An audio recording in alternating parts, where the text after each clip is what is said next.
Welcome to our channel Life Insights. This time we are concerned with the question on space and time. Space and time reality. Are they one or are they different?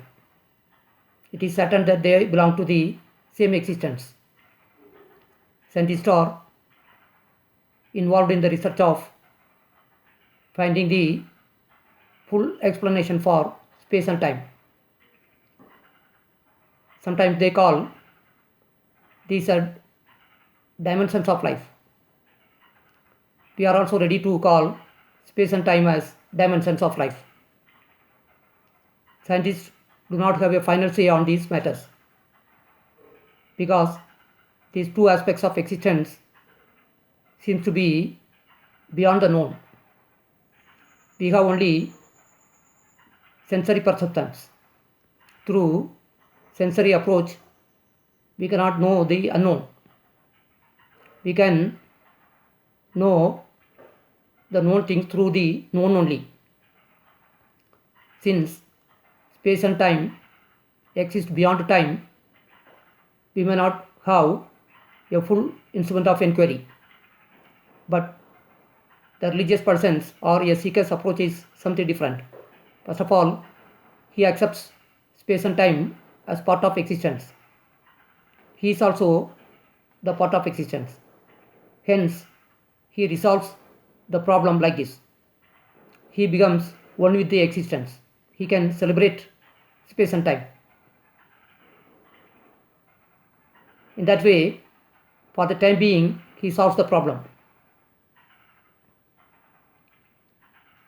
It is certain that space and time are intriguing and mysterious for both scientist and a seeker. They represent that there may exist a dimension called timeless state.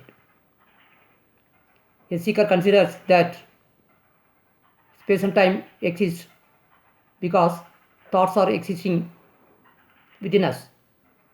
If thoughts are existing, space and time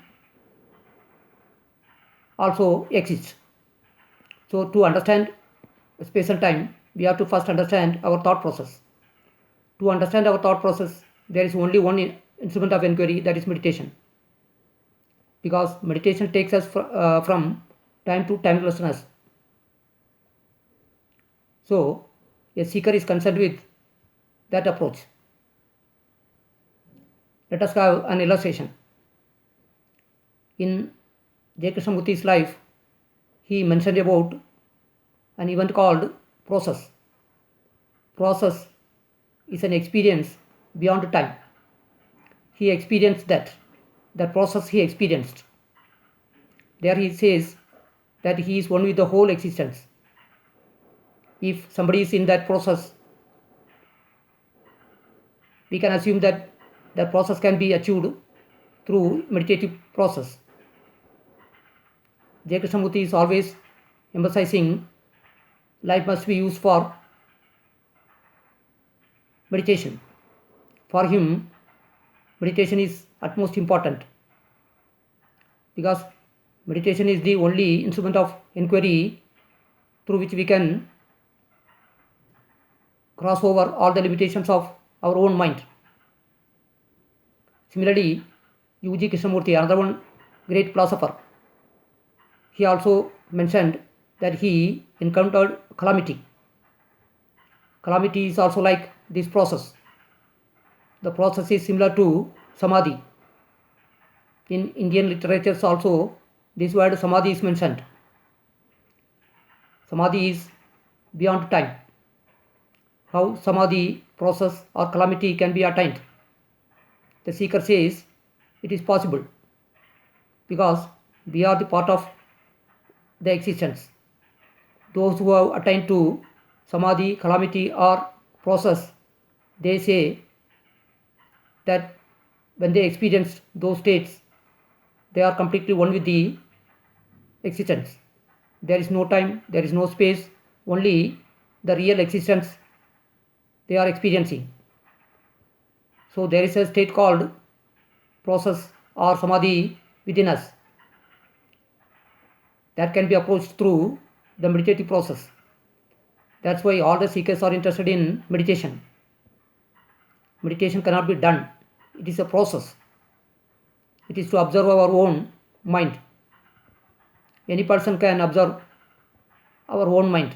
As we study a book, to study a book, awareness is needed. In the same way, we can study our own mind, where it goes, how it works, what it thinks, like this.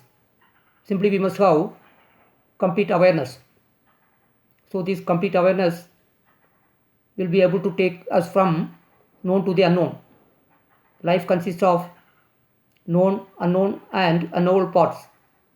So if you are too familiar with all these kind of things, we have to have meditation in our life. For a spiritual seeker's life, meditation plays the utmost importance. Once again, we will be coming up with another one video describing another one aspect of life.